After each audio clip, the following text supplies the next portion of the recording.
Et tout l'été, on accueille chaque matin une ou un député élu pour la première fois cette année. C'est le Tour de France des nouveaux députés. Et aujourd'hui, nous accueillons Violette Spilbout, députée LREM de la 9e circonscription du Nord. Bonjour Madame la députée. Bonjour. Bonjour Violette Spilbout et merci d'être avec nous ce matin sur Sud Radio. On va apprendre dans quelques instants à mieux vous connaître, mais l'actualité d'abord avec, on en parlait à l'instant, cette tempête dramatique en Corse. Alors nous sommes très loin bien sûr de votre circonscription, mais cet événement il rappelle l'urgence climatique. Vous avez le sentiment que le gouvernement a bien pris conscience de cette urgence ? Ah oui, j'ai vraiment ce sentiment à deux titres. À deux titres. D'abord parce qu'on a un président de la République et tout un gouvernement qui est tout l'été mobilisé sur le terrain aux côtés des victimes de ce changement climatique. On a vu les vagues de canicule qui se sont succédées. On a vu ces incendies partout en France, en Gironde, dans le Jura, avec Gérald Darmanin, Bérangère Couillard, Elisabeth Borne, la première ministre, qui est revenue également sur le terrain. Et puis là, en ce moment, tous réunis au fort de Brégançon pour être au plus proche de la situation de crise en Corse. Donc d'abord dans une action très concrète, très proche, et puis sur la préparation de l'avenir. On a déjà eu un travail au dernier quinquennat, on ne va pas forcément y revenir aujourd'hui, mais en tout cas à la rentrée, pour nous les parlementaires, on va avoir ce grand débat sur les énergies renouvelables qui rentre dans le cadre général de toute la politique de sobriété énergétique. Et là-dessus, le fait que Agnès Pannier-Runacher, la ministre de la Transition énergétique, soit rattachée directement à la Première ministre, c'est aussi un signe fort de changement d'échelle et de mesures radicales qu'on va devoir prendre. Alors avant ce texte, notamment sur les énergies renouvelables, la majorité présidentielle à laquelle vous appartenez a tout de même voté la réouverture de la centrale à charbon de Saint-Avold. Ça a provoqué, on s'en souvient, un tollé du côté de la NUPES. C'est une grosse entorse quand même ici à l'écologie, non ? Mais à un moment, il faut aussi voir les réalités en face. On a devant nous quoi ? Un hiver qui peut être très rude. On voit comment l'été aujourd'hui, d'année en année, se dégrade et devient de plus en plus chaud. On a aussi une guerre en Ukraine dont on ne peut pas ignorer les conséquences sur la pénurie d'énergie qui va être vraiment réelle dès les mois qui arrivent. Et donc, à un moment, on a aussi en toute responsabilité, quand on est un gouvernement à l'action, celle de protéger les Français et de faire en sorte qu'ils puissent se chauffer cet hiver, qu'ils puissent, tout en respectant l'environnement, avoir une fourniture d'énergie suffisante. Donc, effectivement, il y a quelques embûches sur le chemin de cette énergie fossile dont nous souhaitons être le premier pays à sortir dans le monde. Ça veut dire qu'il faut faire des choix courageux. Les choix courageux sur lesquels on s'appuie, c'est 50% de nucléaire, 50% d'énergie renouvelable. Et en attendant, effectivement, il y a besoin d'assurer à tous les Français la possibilité de se chauffer. En tout cas, cette mesure elle faisait partie de la loi pouvoir d'achat avec l'une des autres conséquences de cette loi pouvoir d'achat, c'est l'aide exceptionnelle de solidarité accordée à près de 11 millions de foyers. On vient d'apprendre qu'elle sera versée à partir du 15 septembre prochain. C'est la preuve ici concrète que le gouvernement se bat véritablement pour le pouvoir d'achat des Français, Violette Spilbout.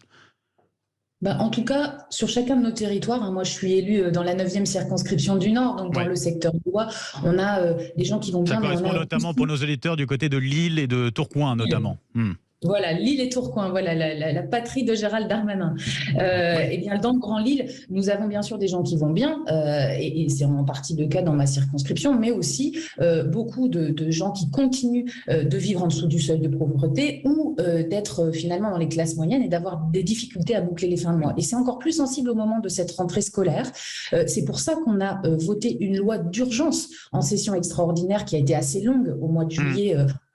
À l'Assemblée nationale pour rendre opérationnelle cette allocation de rentrée scolaire qui a été augmentée de près de 6% à la rentrée. Ça fait 300 à 400 euros par enfant pour chaque famille qui est au seuil qui peut le permettre. Et puis, un mois après, cette aide de solidarité. Donc, 100 euros de plus par famille, 50 en plus par enfant. C'est vraiment un coup de pouce. On voulait, au-delà du blocage du prix de l'énergie, du gaz, de l'électricité qui continue, au-delà des autres mesures, vraiment que les Français sentent qu'ils sont accompagnés, qu'ils ne sont pas seuls à un moment qui est difficile pour le pouvoir d'achat dans le contexte d'inflation. Un moment qui est difficile pour le pouvoir d'achat des Français, justement, je rebondis là-dessus.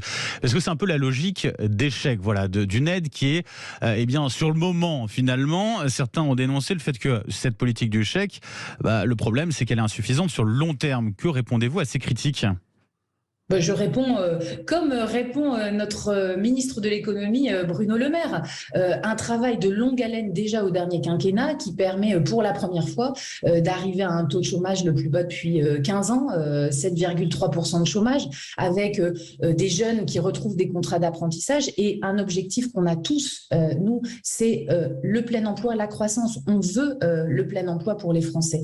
Et donc, ça, ce sont des mesures de long terme. La première mesure pour le pouvoir d'achat, c'est que chacun puisse travailler dignement, vivre dignement de son travail et que chacun puisse trouver sa place dans la société. Donc, c'est vraiment ça notre projet. Et après, on a eu besoin, dès l'élection du président de la République, dès l'élection des députés, de faire des signes forts parce qu'on est dans un contexte international qui est très différent d'avant. Aujourd'hui, on a une inflation qui est importante, qui est quand même la plus contenue de tous les pays européens, il faut le rappeler. On est dans une inflation qui est maîtrisée, mais qui a une conséquence directe. Je pense par exemple au prix des fruits et des légumes. On sait à la rentrée scolaire que tous les parents veulent faire attention à ce que leurs enfants mangent bien, qu'ils puissent s'inscrire en club de sport, il y a le passeport, qu'ils puissent aller dans les lieux culturels et qu'ils puissent avoir une éducation digne. Et bien tout ça, c'est un ensemble qui fait que les lois sur le pouvoir d'achat accompagnent aussi l'avenir de nos enfants. Violette Spilbout, le gouvernement, vous l'avez dit, largement mobilisé cet été, alors avec les incendies, les rodéos urbains aussi, et maintenant la Corse. Je vous ai écouté tout à l'heure, vous avez cité Gérald Darmanin avant de parler d'Elisabeth Borne. C'est pas un peu surprenant, on a l'impression qu'on voit plus effectivement Darmanin mis en avant que la Première ministre. C'est étonnant, non ? Gérald Darmanin, pourquoi je parle de lui en premier? Peut-être parce que j'ai une sensibilité particulière. C'est le ministre de Tourcoing et effectivement... En tout cas, on l'entend plus. C'est lui qui prend davantage la parole. En tout cas, en ce moment, effectivement, sur les sujets de sécurité et de rodéo urbain, il y a toujours une actualité parce qu'on sait que c'est un sujet complexe. Il ne faut pas se voiler la face. Il y a eu une loi en 2018, elle a porté ses fruits, mais il continue d'y y avoir trop d'impunité et on continue de renforcer les moyens sur les luttes contre les rodéos. Et ça se ressent encore plus en été dans nos quartiers, au moment où il fait chaud, où il y a parfois de l'ennui, où les personnes ne partent pas en vacances. Ces rodéos qui créent quand même des sujets très violents. La mort d'un jeune qui lui-même était auteur d'un rodéo, une petite fille dans le coma qui a été victime d'un motard chauffard. Donc ce sont des sujets très sérieux et c'est normal. Ça on l'entend, mais certains peuvent y voir aussi une stratégie plus politicienne de sa part. Non, je crois que quand on est dans un quartier où il y a des rodéos, moi j'en connais à Fives, à l'île Sud, là où j'habite, eh bien on est embêté tous les jours par les bruits, le sans-gêne de ces personnes. Et puis surtout, je le redis, ce sont des sujets très dangereux pour la vie des riverains et pour la vie des chauffeurs eux-mêmes. Donc c'est un sujet majeur de société et les sujets de sécurité dans la vie quotidienne, comme en particulier dans cette période de grande chaleur, restent très importants. Puis après, Gérald Darmanin, c'est un homme d'action de terrain, mais comme beaucoup de ministres, vous savez, il a été accompagné de Bérangère Couillard, qui sur les sujets de la biodiversité, qui est détruite par ces incendies. Et finalement, Elisabeth Borne, très très rapidement, a aussi été sur le terrain en Gironde et dans le Jura pour aller accompagner les familles et puis surtout valoriser nos pompiers et toutes les forces de l'ordre et tous ceux qui solidairement ont permis finalement de fixer ces incendies. Donc c'est un travail d'équipe et puis on a une première ministre. Moi, j'ai pu échanger avec elle comme beaucoup de députés pendant la session parlementaire qui prépare une rentrée très active.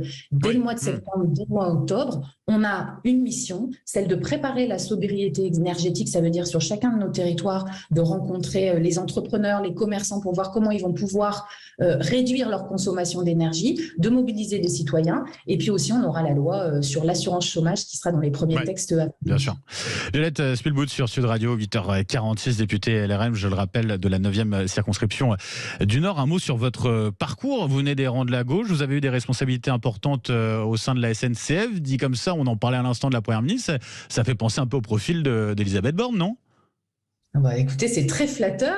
En tout cas, j'ai beaucoup d'admiration pour Elisabeth Borne parce que c'est une femme qui tient la barre dans un moment où internationalement on a un contexte extrêmement tendu. On a un président de la République qui est très mobilisé sur les sujets des équilibres mondiaux et de la guerre en Ukraine qui touche l'Europe. Et puis on a une première ministre qui anime vraiment une équipe dans un contexte nouveau, ce contexte de majorité relative dans lequel les débats vont être vifs. On voit toutes ces propositions de loi qui sont amenées pendant l'été par des députés de notre groupe, mais aussi des groupes d'opposition qui donnent beaucoup de vitalité au débat qu'on va avoir. Donc, c'est une première ministre qui va être en permanence dans ce dialogue entre les députés, les sénateurs, les citoyens, les associations, la société civile. Donc, on a une nouvelle méthode à mettre en place ensemble. Et moi, je suis, comme elle, une femme de concertation, une femme de proposition et d'action. Je suis à la commission culture, donc je travaillerai avec la ministre de la Culture sur les états généraux de l'information et puis sur la transparence dans les structures culturelles. Donc, on a plein de dossiers à mener. Et puis, Elisabeth Borne est aussi une femme de travail et de rigueur. Et je crois que c'est ce qu'attendent les Français.